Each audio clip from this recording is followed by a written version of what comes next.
everyone and welcome home. Let's ignore the fact that it has been, very long since the last episode of this series, and let's just jump right into the video. Island number 1. At first glance, I really liked this island.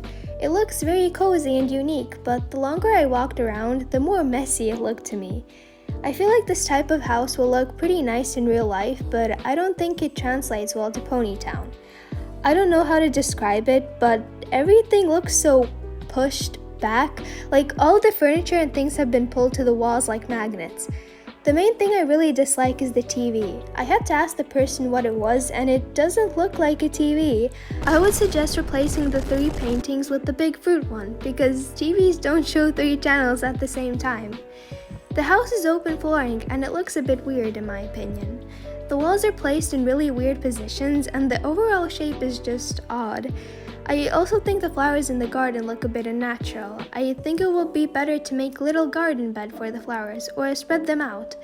I feel like the house has a lot of potential, and I overall enjoy the uniqueness of it. 6 out of 10.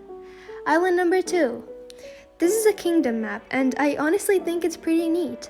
I enjoy the aesthetic of it, and I can see many fun roleplays happening here. A lot of the kingdom and just city maps in general that I have seen lack the feeling of it being big and a large area for many ponies to live in, but I think this map does an excellent job at that. Although there is a diverse area of places to hang out at, I think the map lacks item diversity. It all looks samey. Too many useless bookshelves, too little color pops, some colorful flowers and such would help it look more cohesive and not so green, brown, and boring. I highly suggest asking someone for a supporter so you can add in extra items around the map. The biggest issue I have is with the mountain cliffs. The idea is really good, but when you get stuck in between the fences, it breaks the illusion and just looks silly. Some items to block off those corners so you can't go under them would help tremendously. Some plants growing at the top of the cliffs would give a big boost too. I like the shapes of the buildings, but some do look a bit too crazy in my opinion. With a few improvements, this could be an amazing map. I give it an 8 out of 10.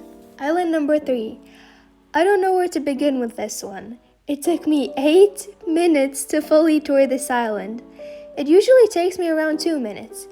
This is a new record for sure, and I don't think that's a good thing. I even have to ask the person if this is an actual roleplay map, and to my horror, it is. Don't get me wrong, it looks majestic, like I can't imagine how long it would take to build a map like this, but sometimes less is more, and this is a good example of that. This isn't even the full build limit, and that shocked me. I literally cannot walk around, and I got stuck so many times. I genuinely can't imagine how annoying it would be to walk around and roleplay around this map. How on earth would you be able to find someone, let alone wait until a group meets up somewhere? I admired the effort to filling up every crack with some decoration, but damn, leave a little bit of space to breathe. I don't know how to fairly rate this, as yes, it doesn't look bad, but to me, roleplaying as a unicorn on mobile on this island looks like pure hell. I suggest leaving this island as a work of art and for visual appreciation and making a new map for a better roleplay experience. Some places could definitely use some shortcuts, and there shouldn't be so much stuff on the floor as to where flightless players can't experience the map well. I'll give it a 7 out of 10. Island number 4. This island feels like the polar opposite of the previous map. Everything is so spread out and wide. Just by looking at it, you can tell that the person who built this map struggled with decorating the map so it doesn't look empty. The rooms are so big and wide that you can't fill it up all properly. I don't like how there are random items everywhere on the floor. It looks so random, unnatural, and unnecessary. I myself enjoy some overgrown buildings, but I highly recommend placing the sprouts and overgrown bits in the crevices of the bricks, as that is where those things can usually grow out of. Not every piece of land needs leaves and whatnot. Adding more variety like flowers in specific areas can look way better. I think the map is a solid effort and a decent area to roleplay at, but it doesn't look that interesting or creative. 5 out of 10 from me. Island number 5. This is a cool map, something a bit different and not what you see often. It looks super magical at nighttime, and I can see people hanging around here. Although I think there are a lot of fun areas here, I absolutely despise maps that require you to use wings and fly. It's just so unnecessary, frustrating, and in most cases it can be easily fixed.